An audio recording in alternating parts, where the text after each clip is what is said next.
ক্যানিং বিধানসভার বিধায়ক তথা তৃণমূল নেতা শওকত মোল্লার ছেলের দাদাগিরি নিউ টাউনে।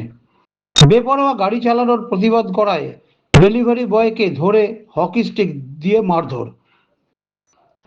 সন্ধ্যাবেলায় ডেলিভারি করে ফেরার সময় নিউ টাউন বালিগড়ি ডাঙ্গার মোড়ের কাছে বেপরোয়াভাবে একটি 4 চাকা গাড়ি এসে ডেলিভারি বয়ের বাইকের সামনে দাঁড়িয়ে যায়। এর ফলে নিয়ন্ত্রণ হারিয়ে ফেলে ডেলিভারি বয় বাইক আরোহী।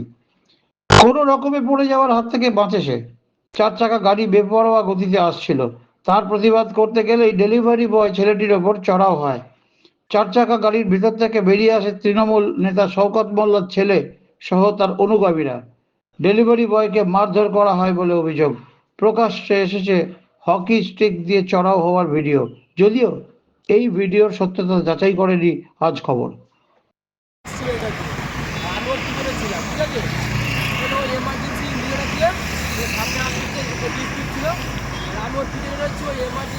সাইড চর মেরেছিল, গালে চর মেরেছে, চর মারা পরে পিছনে ঘুষি মেরেছে।